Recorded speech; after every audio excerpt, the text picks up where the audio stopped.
every day. And I call myself in the blog the Diligent Woman because not because it's something I have achieved, but because it is something I am striving to achieve. And every day, every year, that grows, and I find different ways to be more diligent and intentional. Because for for me, the perspective that I have is that I want to, when I meet the Lord on Judgment Day, I want it to be said that I did what I could where I was, and that I didn't waste my time, and that I didn't waste my resources that I had available to me, and I did not waste my skills that I had. And so whether I am considering how I am as a woman serving the Lord, or as a wife, or as a mother, or as a friend, that's really how my mind works all of the time. How am I going to do this best so that God is glorified no matter what I choose to do? And there have been times, if you're like me, I am a stay-at-home mom. We have 5 daughters, and we also homeschool, and then I run the blog. And stuff gets, time gets busy, and I have health issues that weigh in on things. And I can't tell you how many times I'm like, there's just not enough hours in the day. Who said that? Raise your hand if you have ever said there's just not enough hours in the day. And there was something that I realized actually last year, that I caught myself. I kept saying that there's not enough hours in the day. And I was like, that is not true. God gave me plenty of hours. It may be that what I'm doing with my time is not a good thing. And I needed to reevaluate and kind of sit down and take stock of how I was using my time. And the scripture that really sticks with me when I'm thinking that way, and about anything that's talking about planning, whether it is financial, whether it's with your time, whether it's with your energy, just whatever it is, when you're talking about wanting to accomplish something and then setting out to do it, I always think of Luke 14:28-30. Jesus is talking to those who want to come and follow him, and he is talking about picking up your cross and following him, and that you need to count the cost. And in Luke 14:28-30, he talks about a builder. He says, "For which one of you, when he wants to build a tower, does not first sit down and calculate the cost to see if he has enough to complete it? Otherwise, when he has laid a foundation and is not able to finish, all who observe it begin to ridicule him, saying, 'This man began to build and was not able to finish.'" Jesus is making a spiritual point, but he's using a known physical instance to make that point. And just that physical circumstance is something I can learn from. Jesus is saying that's a valid argument. This is a valid situation to look at. And it's that you need to count the cost before you set out to do something. And there are some things that you can calculate that cost down to the penny, down to the minute, down to this. And there are other things that you can't. Parenting, I can calculate the cost in broad terms. Am I ready to be a parent?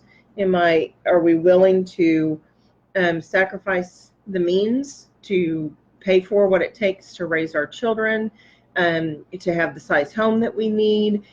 Can we put a pencil and paper down to whether or not I'm going to stay at home? Can we afford to do that? Can his income cover what we need, or do I need to work outside of the home? Do I need to do something from home that'll bring in extra money? Those things are sometimes easier to count than other things, but they still need to be considered before you run headfirst into something that it's hard to finish.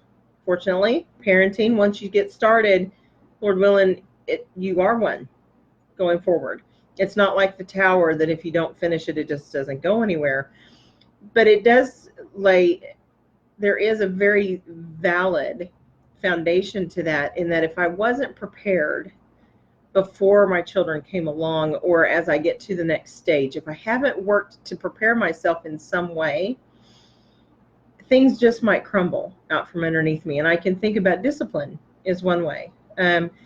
I can very much attest to the fact that there is value in applying discipline to your children when they are young, and it will bear fruit when they are older, because we did the work when they were little, and we set the foundation for respect and a respect for authority from our children, and that there were consequences to things when they chose to go against the rules. And because we did that when they were young, we have a daughter, she's in her 20s now, two of them now in their 20s, and a teenager, and I don't have disrespectful children, and I believe firmly that that's because we taught them and expected of them respect when they were little. We laid that foundation, and so now, through their teens and through all of those things that they go through that can be tumultuous, very tumultuous, we still have some strength and some foundation there. And I can see that because we prepared ourselves for that, because we did what the Lord told us to do. And I can see it in other ways. But also in this context, in Luke 14, he mentions a king. And he mentions a king in verses 31 and 32 who's going to go to war. And he has to evaluate whether or not he can win the battle with the army that he has, or if instead of fighting the battle, he needs to go seek peace because he doesn't have the means to win. And there's a lot of times that very much applies to parenting. It's this, and it applies to marriage, I think, sometimes too. Any kind of situation, it's like, all right, do I have all of the information that I need? Do I have all of the energy that I need? Do I have it all so that I can fight this?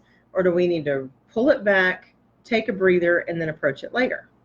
So with that idea in mind, it's about having this foundation that you're laying, but you're prepared to build the next phase. You're prepared to do the next thing. And applying that to our time, let me tell you, there's a couple of truths that I want to mention. One is, my time is mine to use. It's mine. God's given it to me. He has given us free will to choose. And the time that you have, it is yours to use.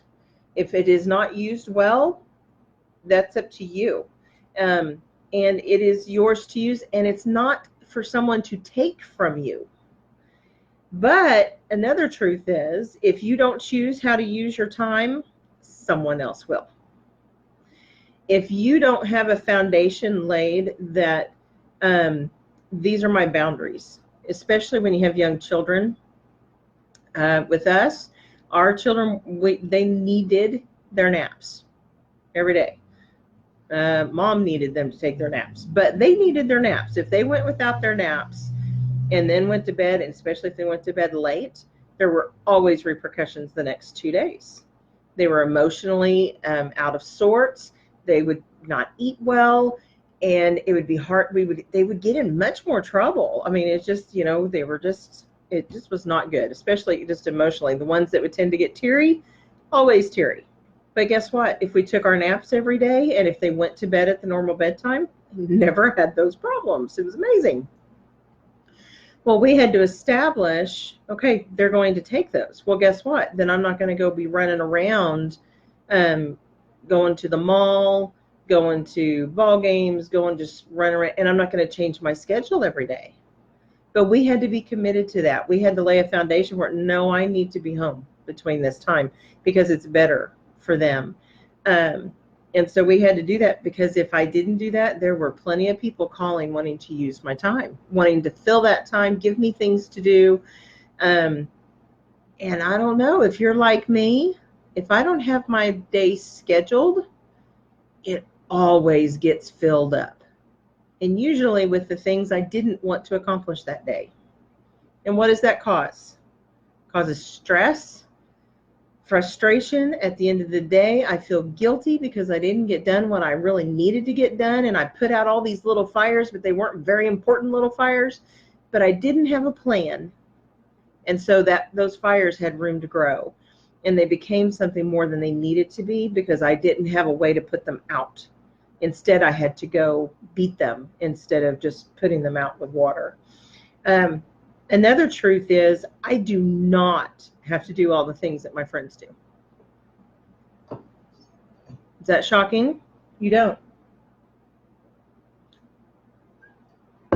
You are not under any obligation to put your kids in all of the same sports, put them in all of the same music programs, take them to all of the same shows, go to all the same events. No different than you are not under the same obligation to go if they're all into football and you're not under an obligation to go watch all these football games just because they do. And that's how they guide their lives. If they fill their lives with that time, fine. That's their life. You are under no obligation to do the same thing. Your life does not need to mirror theirs. You can choose what to do with your time for you and for your children. And the day I realized that, I can remember. Well, we hadn't been homeschooling for very long, and we lived away from most of the family and everybody, and it was really in an area where there was not a lot of homeschooling, but there were co-ops and things like that.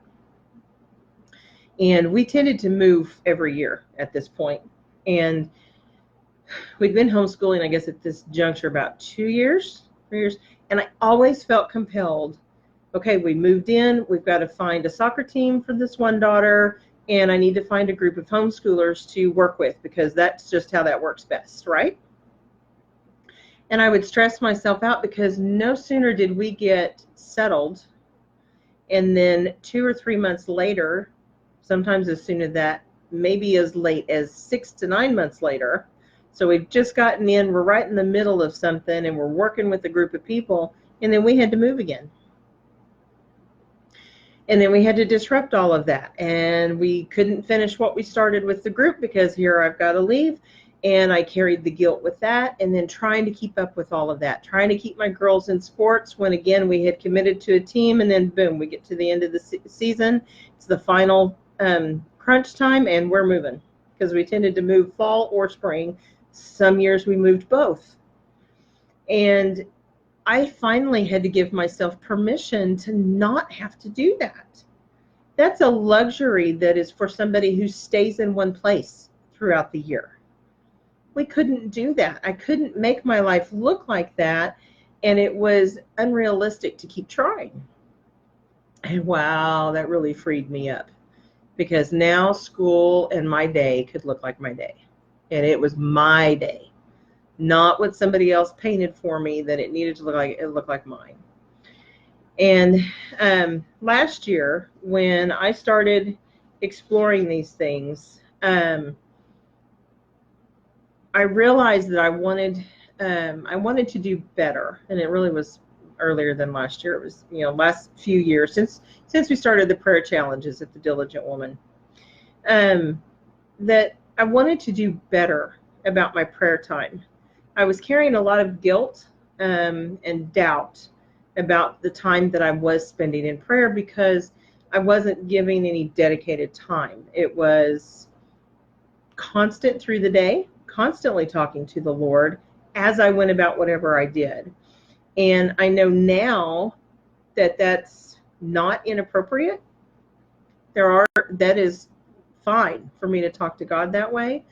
But there is also abundantly found in Scripture the benefit of stopping and giving your time to Him. And when you go over to 1 Corinthians 16, and then you read again in 2 Corinthians 8 and 9, Paul talks about the people choosing to give of their means for the help of the needy. These were needy saints who were in need at a specific time. There was a famine going on, specific event, specific help needing to be helped out. And he told them to give. And over in 2 Corinthians 8:9, he says to give cheerfully, and for you to decide how much you can give and then follow through with it. Throughout the conversation, he's like, you've promised to give. Now make sure you finish what you started. And I realized that I needed to do the same thing with my time. And that was where the idea for the Diligent Time Plan is. Who here has done a budget? Raise your hand or put a $ comment down in the comments here on the video. Put a $ if you have ever written a budget for your money. I've done it. Do it every month. Go through and write them out, because it controls how you spend your money. You decide on paper what you're going to do with it before you have it, so that you're in better control of where it goes throughout the month. Otherwise, you will just throw that money at whatever comes your way, and you may not have enough to cover what needs to be paid. So a budget is very important for that, to mind your money. Guess what? It works the same way for your time. And the thing I have found, though, is I only needed to do this time budget once, because it opened my eyes.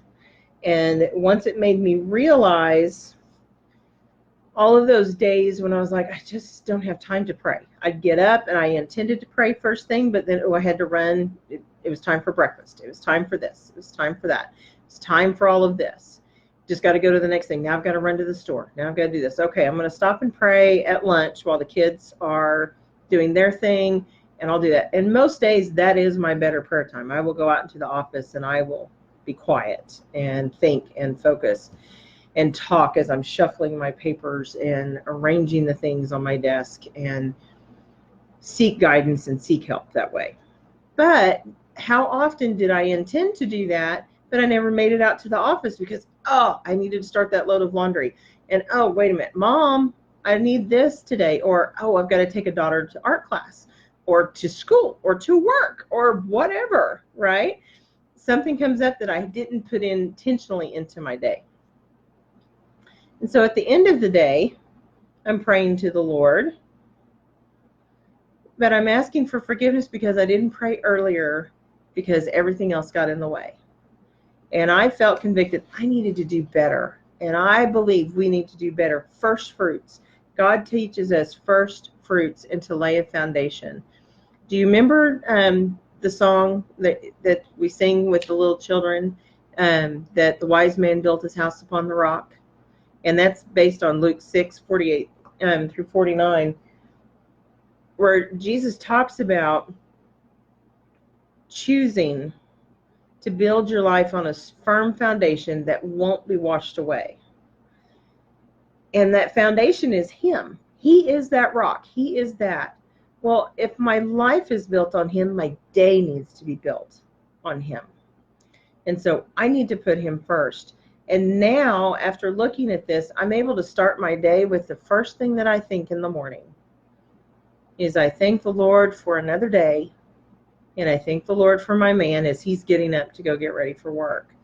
And that's what I think when I wake up in the morning. And then I take my time getting up in the morning. Have to. That tends to be a health thing, which that comes into play.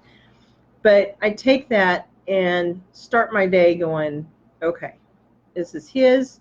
Help me to do what's mine to do. Help me to do it as well as I can, and help it to benefit the Lord in the end. That's where it needs to go. So how do we do that? Well, what I discovered was I had more time than I thought I did. And the way I knew that, without doubt, was when I filled out this form. So let's look at that. So we're going to go through and we're going to fill out the form in the Diligent Time Plan, and we're going to look at what that creates for us. On mine, forgive me for not having a PDF or where you all could see this digitally. My computer died today, so I'm on my Chromebook. So you get this in the old school. I already have mine partially filled out. And the only things that I don't have filled out on my form, this is the form that says start with. This is sketching the week, because we start with our week. And it has 168. You start with 168 right here, because that's how many hours are in 1 week. There's 168 hours in 1 week. And we're going to split that up through the week of all the things that we want to do during the week. I already have built on here 8 hours for worship because that's 5 hours on Sunday morning. I chose to include all of the getting ready time and the going to and coming home time. So for me, that was from 8 o'clock in the morning to 1 o'clock on Sunday because we start getting dressed at 8 o'clock and we don't usually get home till 12:30 or 1 o'clock. So that is the window that is worship is getting accomplished. We're obviously preparing for it long before that, but that 5-hour window on Sunday is set for that. And then there's 3 hours that I have set on Wednesday for Bible study that night. So those 8 hours are set. I have 4 hours for the week for dates with my spouse because every Friday my husband and I go out. He comes home gets off at noon, and we go out for lunch and we spend the afternoon together, whatever we're doing, at least 4 hours. So we do 4 hours a week. Focus on the children. I have 7.5 hours in a week. It's really more than that because we homeschool, so it's kind of 24/7. But I don't spend every single minute with them. But I do make sure, since we homeschool, they have my pretty much undivided attention about an hour and a half every day. They come in and out, we're all in the house together, and I talk to them throughout the day as well. But there's an hour and a half that I make sure that I block out on my calendar for every day to make sure that I'm available if they need my help with school. They don't usually. It's the beauty of homeschooling. But I have that hour and a half, and it's blocked out to give focus to them.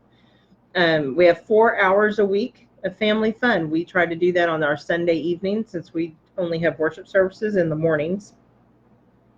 We use Sunday evening as our time together. It's time for us to, we talk over the Bible studies of the day, but we also play games and spend time with all of us together, the whole family, all the teenagers, the 20-somethings, everybody's home. The only one who's not is our daughter, who's in Canada and can't be there. I left, at this point, I have time doing for others is left blank. And then things like chores and food prep, yours is going to look different than mine. I have teenagers and a 20-something at home and a 9 and 11-year-old. They're all learning how to do all the chores. So what I'm responsible for is pretty minimal. So I only have 5 hours. And that includes my grocery shopping. So I only have 5 hours a week set out for that. Because I do my husband's and mine laundry on Wednesday. And I take care of cleaning our bathroom, and I do the grocery shopping. The rest of it, the girls do. That's their list. My list is 5 hours. Food prep, I have 1 hour a week because there's a couple of days that I might have to help get lunch together. But again, the girls take care of that. They're all learning those skills. They all have those skills. The 9 and 11-year-old get their own lunch. So I have an hour budgeted in for that. And then I have 3.5 hours a week for maintenance projects around the house. Anything that decluttering, that's allowing about half an hour every day if I want to spend time decluttering, or if we're trying to get ready for a garage sale or just getting stuff out of the house. That time is budgeted in. Then on the work, I've got 30 hours a week. I spend about 30 hours a week that I have budgeted on my calendar for working on the blog and my business. Administrative work-wise, for me, that's bill paying the bills for the family. I spend 1 hour a week on Fridays doing that. And then I have an hour a week for projects, which in this case would actually be decluttering my office. So 1 hour a week that's just dedicated to that. Sleep.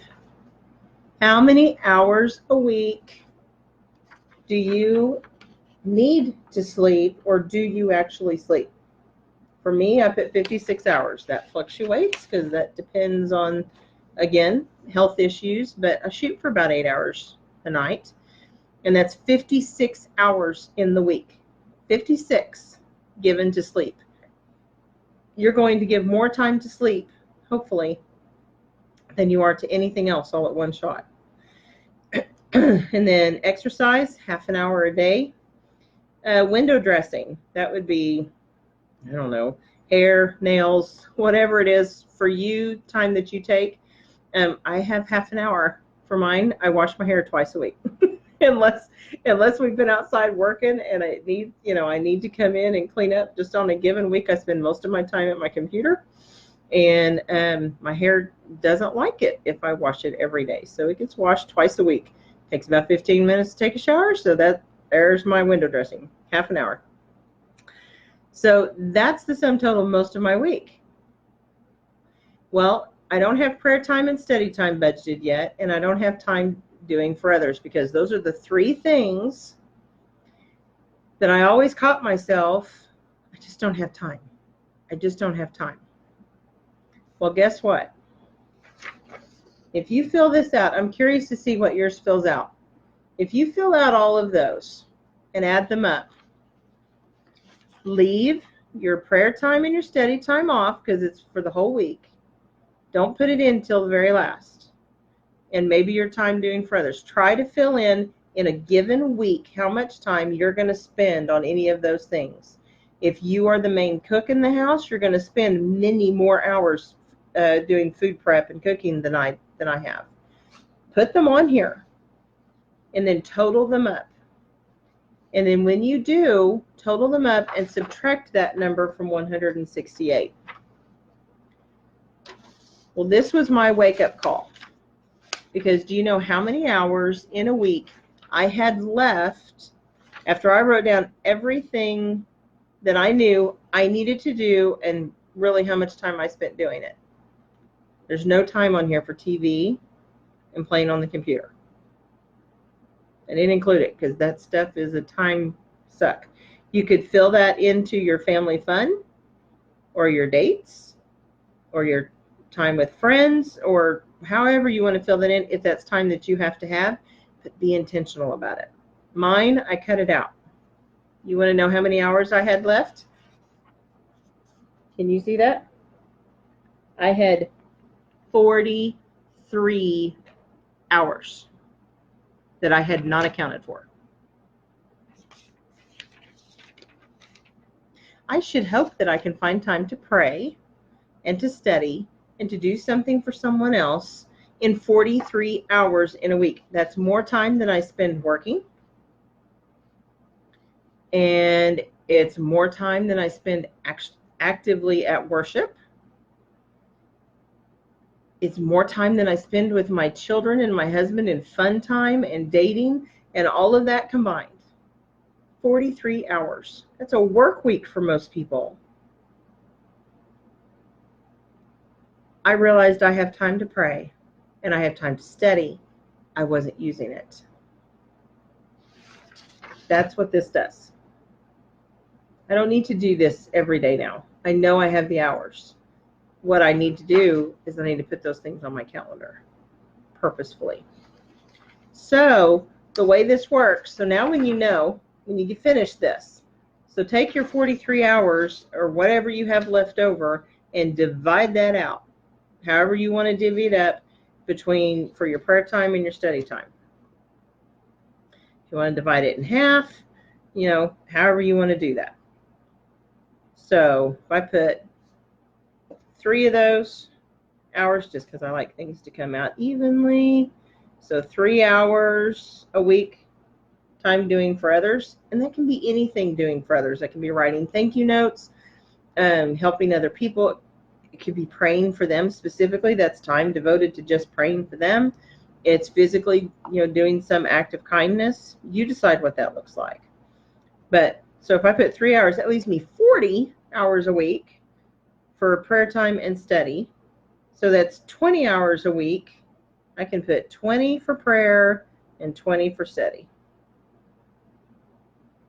It's a lot of time, guys. So now I know I got 20 hours that I should be able to, on a calendar, put in 20 hours for prayer. But if I'm not too sure where I'm going to put that, well, that's where these 2 forms come in. There's this form that's sketching your day, and it works exactly the same way as sketching your week, but you have to remember that this is all one day. This is what would go with one day. For me, this doesn't work because every one of my days is different. I work different hours on the blog on different days. Fridays, I don't work on the blog at all because I go out with Brian and all of that. So I use this version, the weekly view of sketching the day. because this helps me to take all of these hours from the sketching the week and spreading them out on every day, because obviously this doesn't all go on one day. So I put my worship on there and I checked it off, and my study time, I'll see, and I remembered on here 2 hours on Tuesday.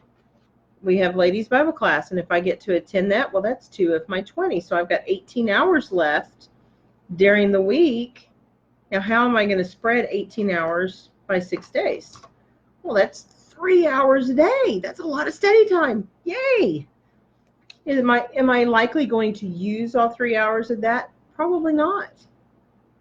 But it took away my excuses.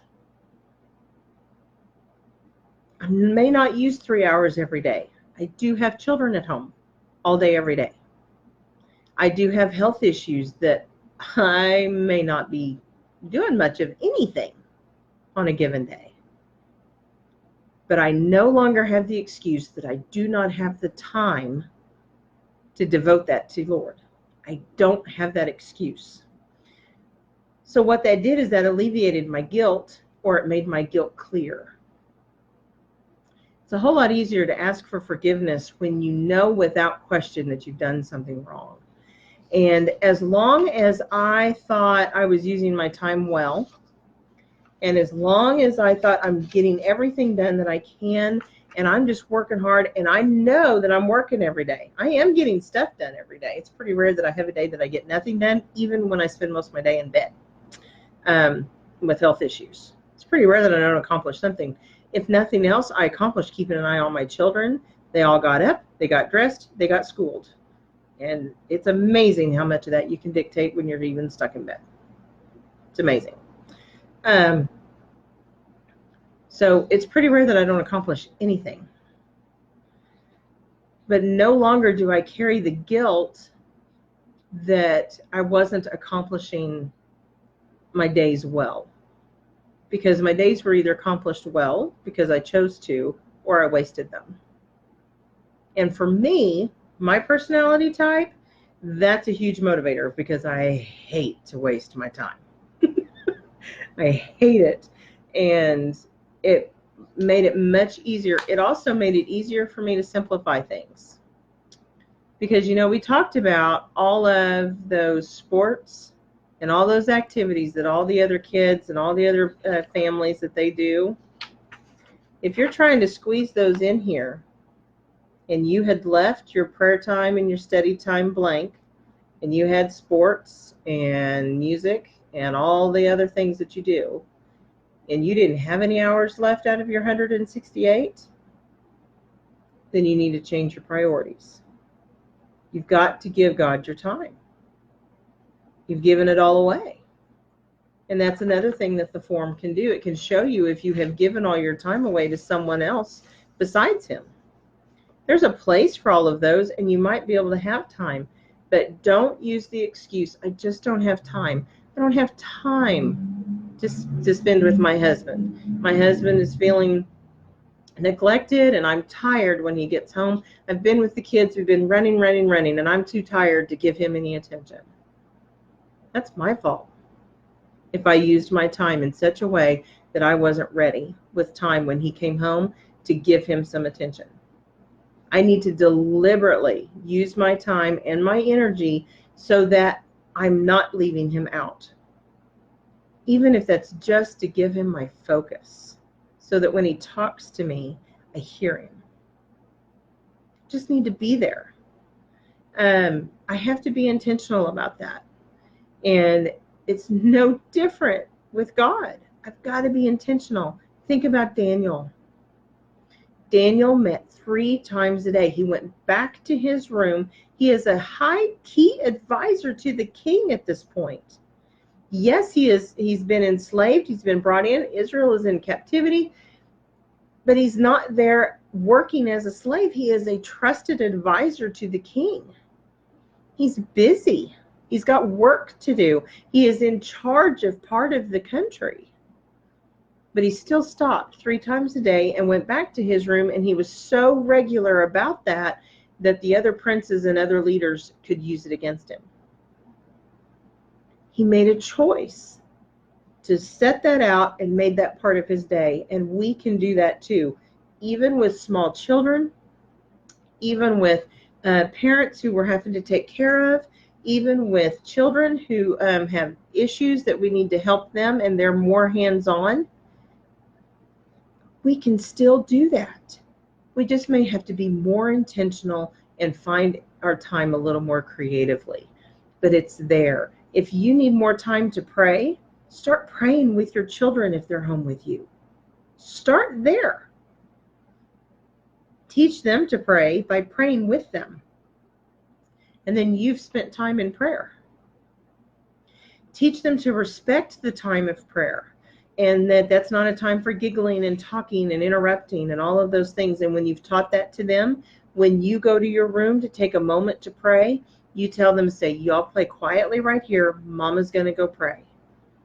And guess what? You will have trained them not to come interrupt you. Give you time to pray, and you can build that time up. But you've got to start back here and start making those holes in your time. And it starts with your choices and stuff. So when you fill this out, the lovely thing about this is you've got 24 hours every day. That's why this says 24 hours on the weekly view. It's 168 hours in the week, but you're sketching out your day. So at the end of each one of those, you will have spent your 24 hours. You will find that you have time. You will find, I think in most cases, that you have time to pray and time to study and time to relax and watch something on TV and time to play a game with your children and time to cuddle with your husband. I think you will find that you have it. You just have to set aside time for it. And again, not every day is going to be the same, and different seasons are going to be different. There will be times when it's harder. But working this out on paper, and again, this is a one-time exercise, my friend. Just do it once. Open your eyes to what is available to you. Do the work. Just work it out on paper and then go, I do have the time. Or I have my week so full that I can't give God any time. No wonder I feel stressed. No wonder I feel guilty because I can't give him my time because I've made no time for him. I can barely squeeze in worship because I'm running. We can't get anywhere on time because I haven't allowed time for getting ready. When you see that, if your week starts to fill out more than 168 hours because you're legitimately using more time than you have, you're trying to spread yourself too thin, and you need to choose. And again, it's okay to choose not to do all the things that your friends are doing. You can get out of those clubs. You can get out of those sports. You can go, you know what? Sports are good in their way, but it's not good for my family that I'm stressed all the time and that my kids aren't getting the rest that they need and that we don't have time at home to focus on serving the Lord the way that we should. That's not good. And if you've got to give up something, which one are you going to give up? Well, choose your time to use it for the Lord, and you will find your time. And the thing that I discovered is even on my stressful days when I'm tired of being tired, I'm tired of being sick, and I'm tired of having to think about how much effort every footstep is going to take. Even in the middle of all of that, I can look at my calendar and go, I did today what was mine to do, and I did it to the best of my ability. And at the end of the day, I can lay my head on the pillow and say, thank you, Lord, for the day. Thank you for the strength that I had. And thank you for letting me serve in the way that I did. That's much better than me laying my head on my pillow, constantly having to ask for forgiveness because I knew I had left something undone. The amount of freedom that came with just doing that work, I just cannot even describe. And it was just so, it's a budget, just like you budget your money. Sit down and look at how you have been spending the time that God has given you every day. And think about it. when you go back and look at creation, especially day 6 of creation, if you read in chapter 2 of Genesis, the way that creation lays out, I think that it lays it out where God created Adam first, and then he was creating all of the animals and bringing them to him, and he was naming them. And he made all of the kinds on day 6, all the animals that walked on the earth, all the mammals. He made all those kinds. It's not all of the different species and breakdowns that we have now, but he made all of the cattle, all the birds. And he did it in the same 24-hour period that he made the sun, the moon, and the stars. And, he says, let there be light. And then on day 3, he said he makes the sun, the moon, and the stars, and accomplished that the same daytime period that he did creating all of those animals. It gives the impression, if you go from fish and birds and all of that, and then all these different things. But day 6, he's making all these animals, all of these things that creep and crawl, and he makes man's naming everything, realizes he's alone, he can't find a companion, so he makes a woman. He does all of that in the same day. God used the same 24 hours that you have, and he did all of that. Yes, he's God, but he didn't speak Adam and Eve into being the way that he did the light. He formed them.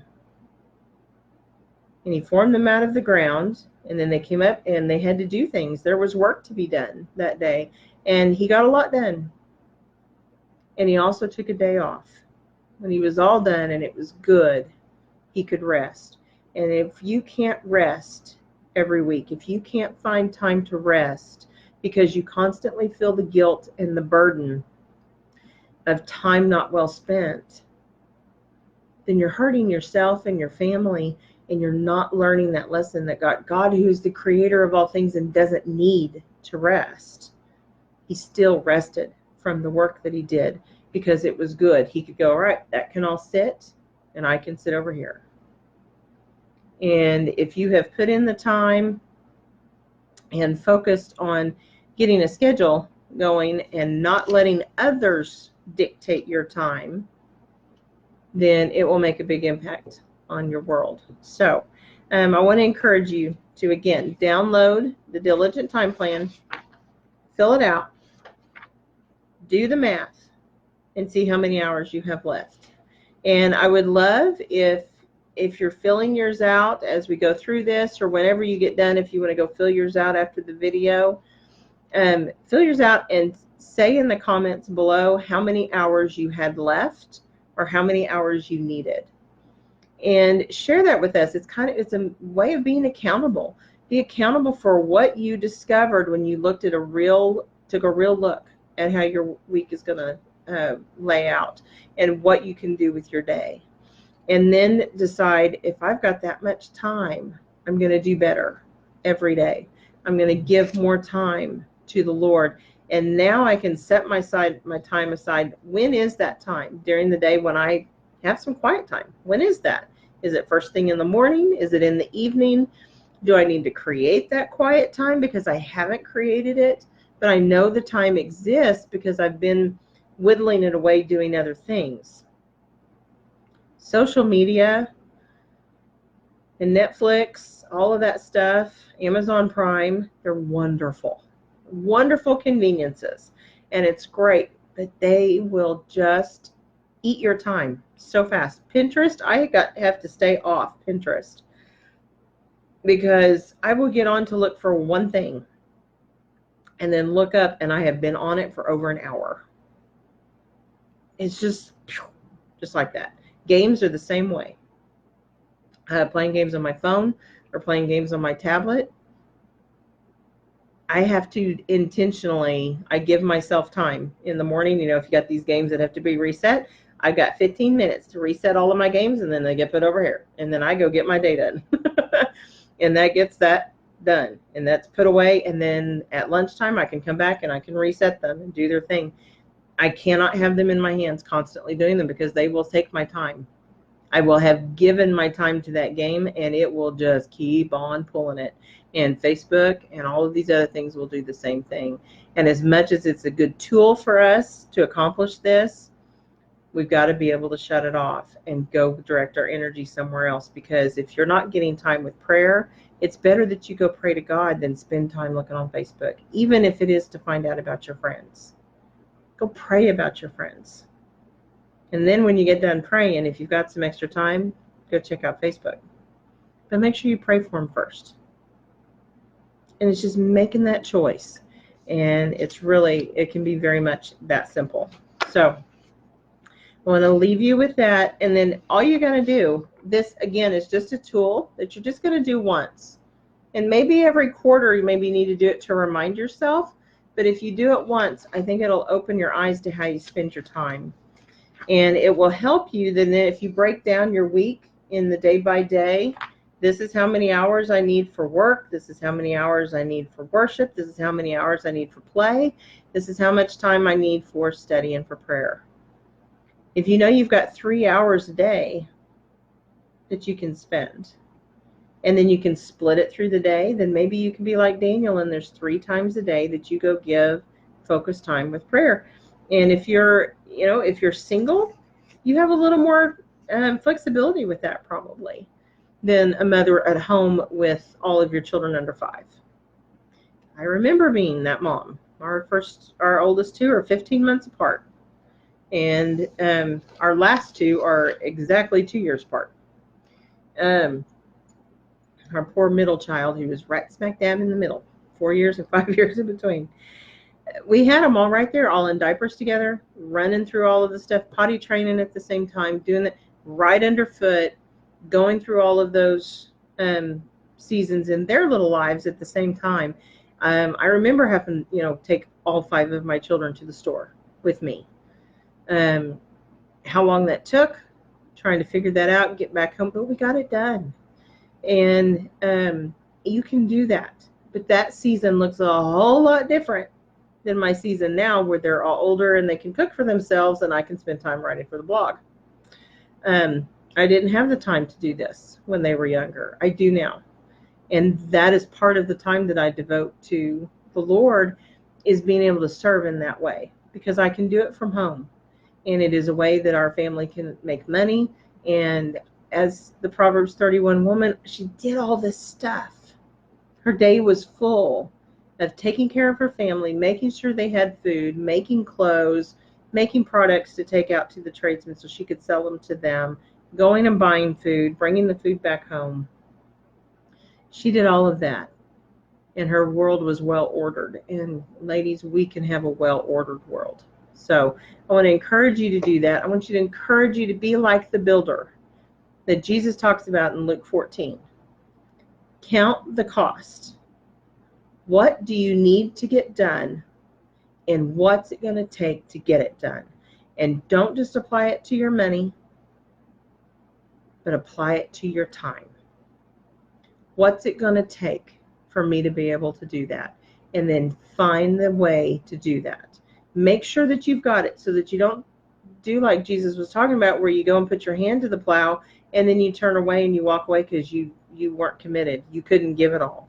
I committed myself too much to do all of these things, and I've said yes, and I've said yes, and I've said yes, and then I burn out and I can't finish any of them. So now I feel the guilt of not being able to complete those tasks with other people.